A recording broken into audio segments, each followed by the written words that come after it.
राधे राधे दोस्तों, मेरा नाम चेतना है। आज मैं आपको रमा एकादशी के बारे में बताने जा रही हूँ कि हमें किस दिन रमा एकादशी का व्रत रखना है। व्रत के पालन का समय कब से कब तक का है और रमा एकादशी की कथा भी सुनाने जा रही हूँ, तो ध्यान से सुनिए। पंचांग के अनुसार कार्तिक माह के कृष्ण पक्ष की एकादशी तिथि पर रमा एकादशी का व्रत किया जाता है। इस तिथि की शुरुआत 27 अक्टूबर को सुबह 5:23 पर होगी।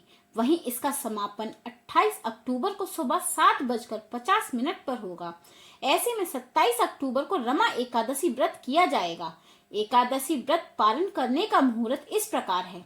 रमा एकादशी व्रत का पालन 28 अक्टूबर को सुबह 6:31 से लेकर 8:44 तक है। तो आइए सुनते हैं कार्तिक कृष्ण रमा एकादशी की कथा। भगवान कृष्ण बोले, हे युधिष्ठिर, कार्तिक मास के कृष्ण पक्ष की एकादशी का नाम रमा है। इसके महात्म्य की कथा ऐसे है। एक मुचकंद नामक राजा सत्यवादी और विष्णु जी का भक्त था। उसकी कन्या का नाम चंद्रभागा था। उसका विवाह राजकुमार सोबन के साथ किया गया। सोबन का शरीर निर्बल था, श्रद्धा उसकी पूर्ण शक्तिशाली थी। एक दिन सोबन ससुराल में था और रमा एकादशी आ गई। मुचकंद राजा ने ढिंडोरा पिटवा दिया, आज सब प्रजा को उपवास करना होगा। हाथी, घोड़े, ऊंट इत्यादि पशुओं को भी अन्न मत देना। राजकुमार सोबन मुनादी सुनकर पत्नी के पास गया और कहने लगा, मैंने उपवास किया तो अवश्य मर जाऊंगा, कहिए क्या किया जाए। पत्नी बोली, यदि उपवास की शक्ति नहीं तो यहाँ से किसी दूसरे स्थान पर चले जाइए। सोबन ने उत्तर दिया कि यह बात निश्चित है कि मेरे शरीर में उपवास की शक्ति नहीं है, परंतु श्रद्धा भक्ति मेरे मन में पूर्ण है।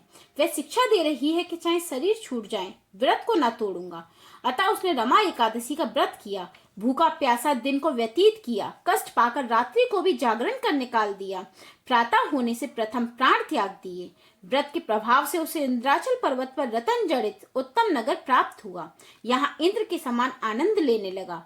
गंधर्व और अप्सरा उसकी स्तुति किया करते थे। एक समय मुचकंद नगर का रहने वाला एक ब्राह्मण सोम शर्मा नाम का तीर्थ करने को घर से निकला। घूमता घूमता उसी नगर में पहुंचा जहां राजा मुचकंद का दामाद स्वर्ग भोग रहा था। उससे जाकर पूछा, किस प्रकार से उत्तम नगर आपको प्राप्त हुआ है, कौन से पुण्य का फल प्रकट हुआ है। सोबन ने उत्तर दिया, यह सब प्रभाव रमा एकादशी का है। मेरे जन्मों के अनंत पाप नष्ट हो गए और यह अनुपम नगर प्राप्त हुआ। परंतु यह नगर अध्रुव है। ध्रुव बनाने की शक्ति सिर्फ मेरी पत्नी में ही है, अतः उसे शुभ संदेश अवश्य दे देना। ब्राह्मण ने घर जाकर चंद्रभागा से सब समाचार कहा और उसे मंदराचल पर्वत पर मुनि वामदेव के आश्रम में ले गया। मुनि ने चंद्रभागा के मंत्रों द्वारा अभिषेक किया। यह दिव्य शरीर धार कर पति के पास चली गई। पति को कहने लगी, मैं जन्म से एकादशी का व्रत करती रही हूँ। उसके प्रभाव से तेरा अनुपम नगर ध्रुव लोक के समान अचल रहेगा। इस महात्मा की कथा सुनने से भी विष्णु लोक प्राप्त होता है। फलाहार, इस दिन केले का सागार लेना चाहिए। तो दोस्तों, आशा है कि आप जान गए होंगे कि रमा एकादशी का व्रत किस प्रकार करना है और हमें इस दिन क्या क्या करना चाहिए। इसी प्रकार की कथाएं सुनने के लिए हमारे चैनल को लाइक, शेयर एंड सब्सक्राइब कीजिएगा। धन्यवाद।